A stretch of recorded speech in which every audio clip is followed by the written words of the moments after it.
आणि जमीन घोटाळ्याचे आरोप। मावळचं नेमकं प्रकरण काय? बनावट कागदपत्रांचा खेळ की खरी मालकी?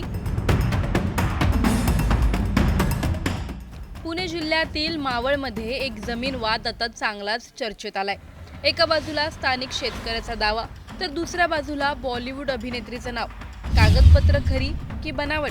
मालकी हक्क नेमका कुणाचा? आणि या सगळ्या मागे नेमकं काय सुरू आहे, सर्व जाणून घेणार आहोत या व्हिडिओमधून। त्यामुळे हा व्हिडिओ शेवटपर्यंत नक्की पहा आणि टाइम्स नाऊ मराठीच्या सर्व माध्यमांना सबस्क्राइब आणि फॉलो करायला विसरू नका। पण नंतरचे झालेले सगळे जे खरेदी खत आहेत ते मुळात बेकायदेशीर आहे असं आमचं मत आहे आणि आम्ही कोर्टामध्ये ते सिद्ध करू। मावळ तालुक्यातील उकसान गावात शेतजमिनीच्या वादामुळे एक गंभीर प्रकरण समोर आलं आहे। स्थानिक शेतकरी चंद्रकांत शिंदे यांनी दावा केला आहे की संबंधित जमीन ही त्यांच्या कुटुंबाची वडिलोपार्जित मालमत्ता आहे। त्यांच्या म्हणण्यानुसार 1957 पूर्वीपासून ही जमीन त्यांच्या ताब्यात असून कुळ कायद्यानुसार त्यांचा त्यावर हक्क आहे। मात्र काही कथित बनावट कागदपत्रांच्या आधारे हा हक्क डावलून जमीन व्यवहार करण्यात आल्याचा आरोप शिंदे यांनी केला। इतकंच नाही तर या जागेवर बेकायदेशीर बांधकाम करण्याचा प्रयत्न झाल्याचंही ते सांगतात। या सगळ्या प्रकारामुळे शिंदे कुटुंबाने न्यायालयाचा दरवाजा ठोठावला असून वडगाव मावळ येथील दिवाणी न्यायालयात दावा दाखल करण्यात आला आहे। या प्रकरणात विशेष म्हणजे बॉलिवूड अभिनेत्री सोनाली बेंद्रे आणि त्यांचे पती गोल्डी बेहल यांचं नाव समोर आलं आहे। त्यामुळे या वादाला आता एक वेगळंच स्वरूप प्राप्त झालंय। मात्र बेंद्रे यांच्या वकिलांनी हे सर्व आरोप फेटाळून लावत फिर्यादींकडून प्रसिद्धी मिळवण्याचा प्रयत्न होत असल्याचं म्हटलं आहे। याआधीही या संदर्भात पोलिसांकडे तक्रारी देण्यात आल्या होत्या, मात्र हा वाद नागरी स्वरूपाचा असल्याने न्यायालयीन मार्ग स्वीकारण्यात आला। सध्या या जमिनीवर कोणतेही पुढील काम होऊ नये यासाठी स्थगिती आदेश मागण्यात आला असून पुढील सुनावणी 20 एप्रिल रोजी होणार आहे। या प्रकरणामुळे स्थानिक पातळीवर आता मोठी चर्चा सुरू झाली आहे।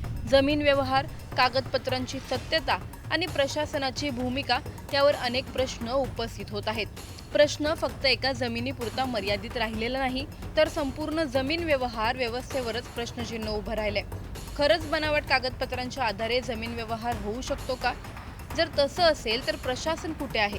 सामान्य शेतकऱ्याला न्याय मिळवण्यासाठी कोर्टाची पायरी चढावी लागते, पण मोठ्या लोकांच्या बाबतीत नियम वेगळे असतात का? जमिनीचे व्यवहार इतक्या सहज बदलले जातात का? कुळ कायद्याचं संरक्षण खरंच शेतकऱ्यांना मिळतंय का? सर्वात महत्त्वाचं म्हणजे या प्रकरणात सत्य बाहेर येईल का, की हेही प्रकरण शांतपणे दाबलं जाईल? तुम्हाला काय वाटतं? हा खरंच अन्याय आहे की फक्त आरोप प्रत्यारोपांचा खेळ? तुमचं मत आम्हाला कमेंटमध्ये नक्की कळवा। व्हिडिओ आवडल्यास लाईक व शेअर करायला विसरू नका। तसंच असे नवनवीन अपडेट्ससाठी व माहितीपूर्ण व्हिडिओसाठी टाइम्स नाऊ मराठीला नक्की फॉलो करा।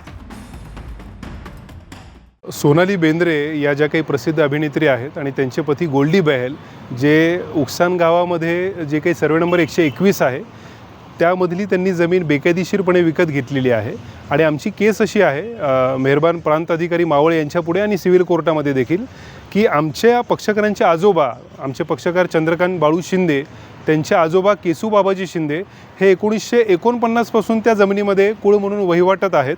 आज रोजी देखील त्यांची कायदेशीर तिथे ताबा आहे। तर प्रत्यक्ष कुळाचा ताबा काढून न घेता बेकायदेशीरपणे मूळ मालकाने केवळ कागदोपत्री ती जमीन बाळू शिंदे या व्यक्तीला विकली आणि बाळू शिंदेने या जमिनीमध्ये कुळाचे हक्क आजही अस्तित्वात आहेत ही गोष्ट लपवून ही जमीन जी आहे ती गोल्डी बेहल या सोनाली बेंद्रे यांच्या पतींना विकलेली आहे आणि त्याच्यातून हा सगळा वाद जन्माला आलेला आहे। तर आज रोजी आमच्या दोन्ही ठिकाणी केसेस सुरू आहेत। असं असताना डिसेंबर 2025मध्ये जे काही चित्रपट अभिनेत्री सोनाली बेंद्रे आहेत त्या आणि त्यांचे पती गोल्डी बेहल हे प्रत्यक्ष जागेवरती आले होते उकसान गावामध्ये आणि आमचे पक्षकार चंद्रकांत शिंदे आणि त्यांची आई जी आहे त्यांच्याबरोबर ते वाद घालू लागले। ते आज रोजी ती जमीन बेकायदेशीरपणे विकसित करतायत। कोणतेही परमिशन नाही आहेत ती जमीन विकसित करण्यासाठी आणि मुळात कुळाची जमीन आहे, शेतीची जमीन आहे, तुम्हाला ती विकसित करता येत नाही। असं असताना बेकायदेशीर गोष्टी त्यांच्या चालू आहेत आणि त्यांचे जे आमच्यावरती आरोप आहेत की हे सगळं पैशासाठी चाललेलं आहे हे पूर्णपणे खोटं आहे। आमचे त्याच्यामध्ये त्या जमिनीमध्ये कुळ हक्क आहेत आणि कुळाने आम्ही त्या जमिनीचे 1 एप्रिल 1957 पासून मालक आहोत असं आमचं म्हणणं आहे। आणि त्यानंतर झालेली जी काही सगळी खरेदी खतं आहेत ती मुळात बेकायदेशीर आहेत आणि कायद्याच्या विरोधी जाऊन केलेली आहेत. त्यामुळे त्या खरेदी खतांना कायद्याच्या चौकटीमध्ये कोणताही अर्थ नाही आहे, ते संपूर्णपणे बेकायदेशीर आहे. ही जी जमीन आहे मौजे उकसानमधली, सर्वे नंबर 121/1 असं या जमिनीचं वर्णन आहे आणि साधारण 30 गुंठे जमीन आहे आणि त्या 30 गुंठ्यापैकी संपूर्ण जमिनीवरती कुळ हक्काने आमचा हक्क आणि अधिकार सुरुवातीपासून होता, आजही आहे. आणि आमच्या कुळ हक्कांसाठी आम्ही मेहरबान प्रांत अधिकारी मावळ यांच्यापुढे केस दाखल केलेली आहे आणि त्या केसमध्ये गोल्डी बैल हे पक्षकार आहेत प्रतिवादी म्हणून. दोन महत्त्वाच्या गोष्टी आपण कायदेशीर चौकटीमध्ये पाहिल्या पाहिजेत. एक म्हणजे खरेदी खत हा तुमच्या मालकी हक्काचा पुरावा नाही असं सुप्रीम कोर्टाने अनेक जजमेंटमध्ये सांगितलेलं आहे आणि 7/12 हा देखील तुमच्या मालकी हक्काचा पुरावा नाही. याही गोष्टी वारंवार सुप्रीम कोर्टाने सांगितल्यात. त्यामुळे केवळ आमचं खरेदी खत आहे, केवळ आमचं 7/12वरती नाव आहे आणि त्याच्यामुळे ते संपूर्णपणे मालक ठरत नाही. आम्ही त्यांचे मालकी हक्क आव्हानित केलेले आहेत, चॅलेंज केलेले आहेत. आणि आपण जर कायदा बघितला आपल्याकडे, कसेल त्याची जमीन असा कुळ कायदा सांगतो.